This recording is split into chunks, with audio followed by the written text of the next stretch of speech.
Right, hello again. It's Andy from 1 Degree Difference with my fantastic lockdown hair. Right, we're going to today be looking at goal setting, and this session follows on directly from procrastination. So let's have a look at some slides.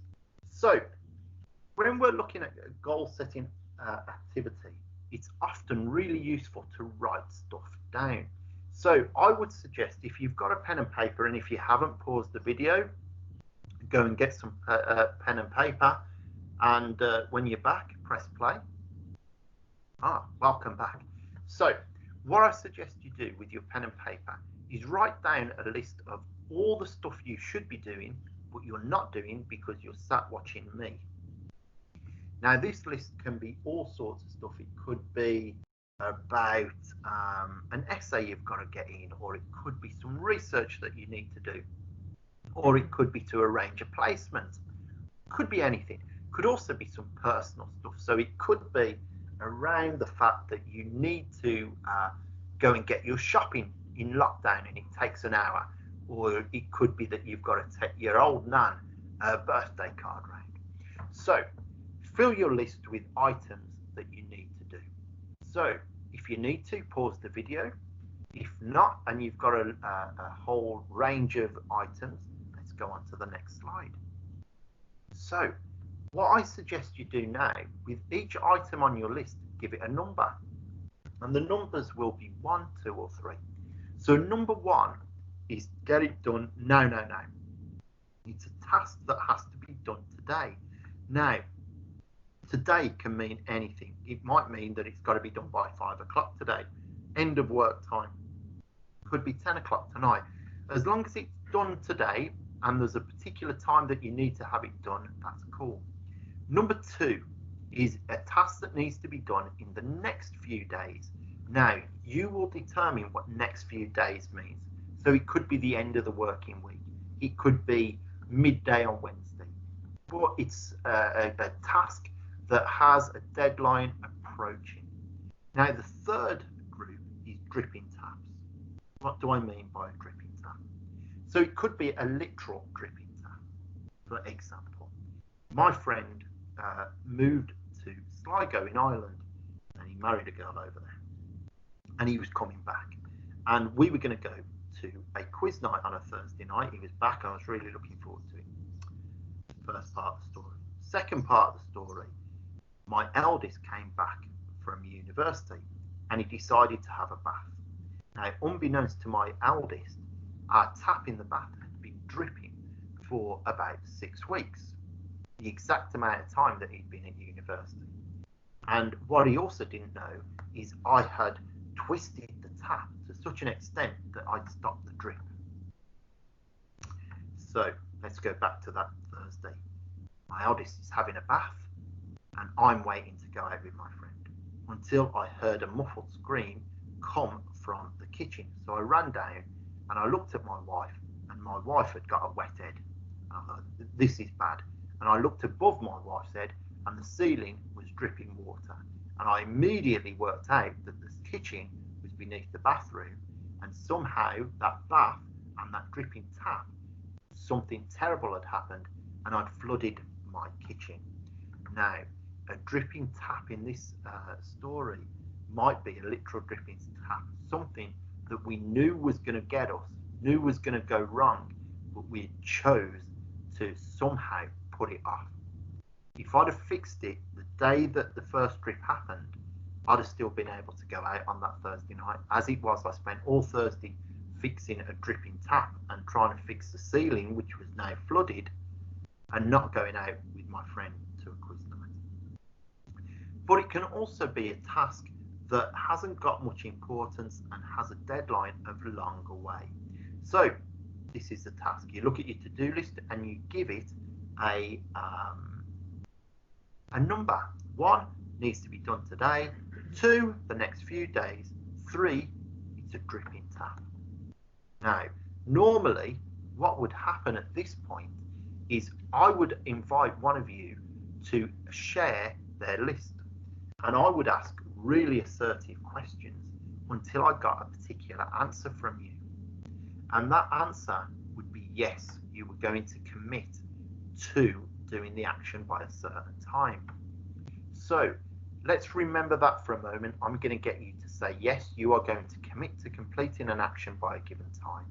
Now, there's some theories around this. The first one is a cure for insomnia. You didn't think you was coming on a goal setting video and getting a cure for insomnia at the same time. Double bubble. So I used to have a proper job, and I used to have a big important job, and at one point something like £35 million worth of contracts sat underneath my directorate. That's quite pressured. And I used to lie awake on a Sunday night thinking about all the stuff I had to do to ensure the business earned this £35 million. And what would happen, I would think about 3 time states. So first of all, I would think about all the stuff I hadn't done that I should have done the week before. So I thought about the past. Then I would start thinking about all the stuff I had to do in the week coming. So I started thinking about all the stuff I had to do in the future. And then a strange thing happened. I would start thinking, I'm not asleep. I'm awake. I should be asleep. So I started thinking about the present. So all 3 time states were in my head. There was lots of noise. Now, to quiet the noise down, what I used to do was creep downstairs, get out of bed, creep downstairs, and start writing all the stuff that I needed to do down on a to-do list. And my wife would go, "Where are you going?" Because she's got a deep, aggressive voice. And I would say, "I'm just going to go and write it down." But the really interesting thing is, once I wrote it down, I was able to go to sleep. And this happened for weeks until I thought, I don't like getting out of bed. So I kept a little notebook by the bed. And when my brain couldn't cope, I would write down all the stuff in the middle of the night, turn the light on, and my wife would go, "What's that light doing on?" Because she's got a deep, aggressive voice. And I said, "I'm just writing all the stuff down." Anyway, as soon as I wrote all the stuff down, I would go to sleep. So there must be a link here between writing stuff down and being able to sleep. So eventually I thought, well, it's a good idea, but I don't want to get up in the middle of it. I'll do my list just before I go to bed on a Sunday night. And my wife said, "Why are you doing work at 10 o'clock on a Sunday night? That's mad." And I thought, you're absolutely right. So I did my list at 3 o'clock on a Sunday afternoon, until I realised I was just exchanging time on Sunday. I was still doing work stuff on Sunday. So I decided to do my to-do list at 5 o'clock on a Friday night. Now, if any of you are completer finishers, you will know that doing a to-do list at 5 o'clock on a Friday night is a silly idea. Because if I've got lots of activities that are that needed to be completed right there and then, I wasn't going home at 5 o'clock. I was going home at 7 o'clock. So that was rubbish. So I started doing my to-do list or check-off list or whatever you want to call it. I started doing it at 10 o'clock on a Friday. Now, I was a manager at the time, and it really helped me to manage. And also, it helped me to start focusing on all the achievements I'd made, but all the stuff that I had still to do. So it was a really good way of helping me manage my workload and to help me recognize my effectiveness. Now, also what happened, I was able to sleep on a Sunday. So there's a good little tip for you. You didn't even expect that. There's double bubble, and I'm not charging a penny extra for the extra help that I've just given. Now, there's a second theory point to do with public declarations.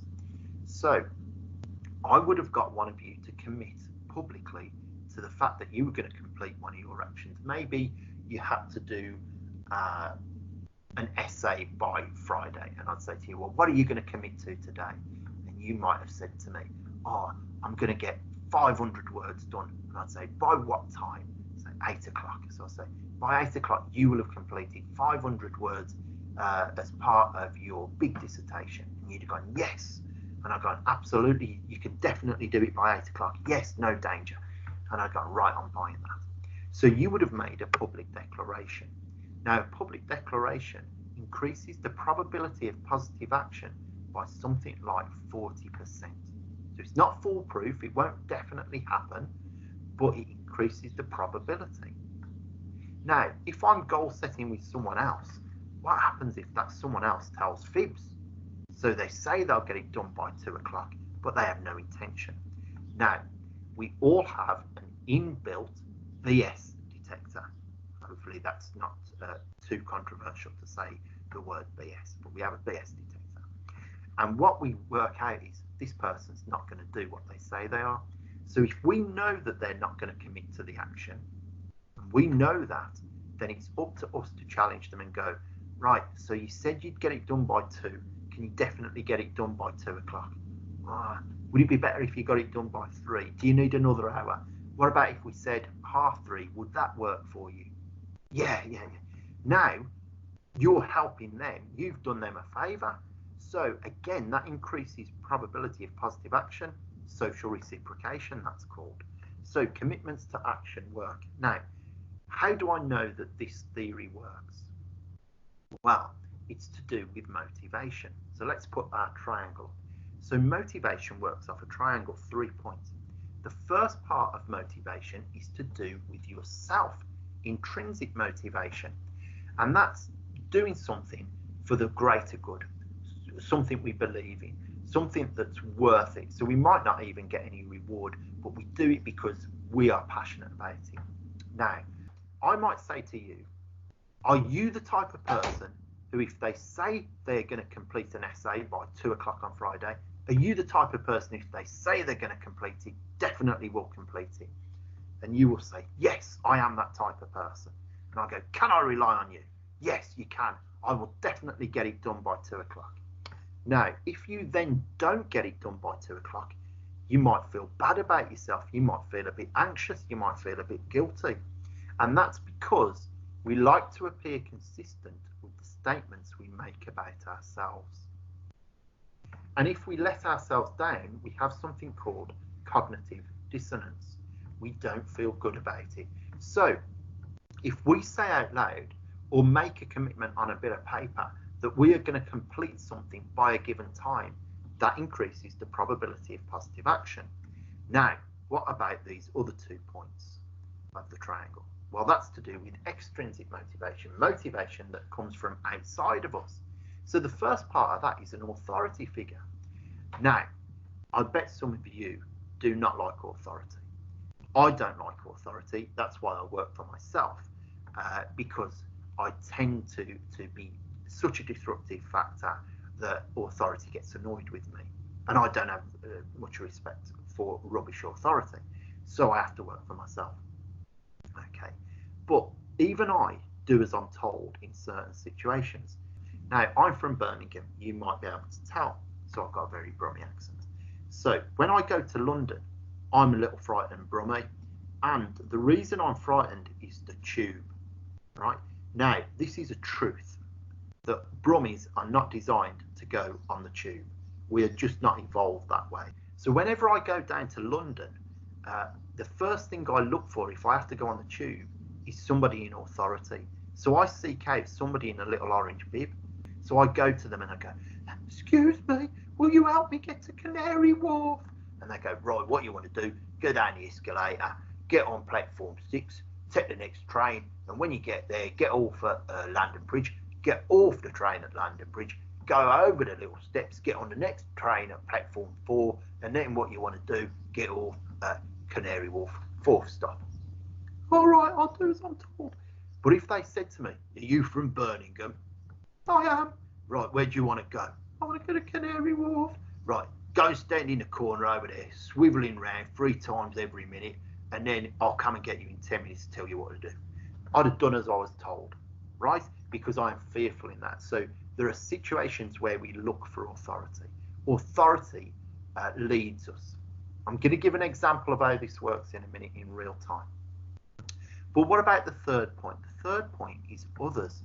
So if I goal set in front of others and they hear me say that I'm going to do something, it increases the probability, because I don't want to appear like a flake in front of other people.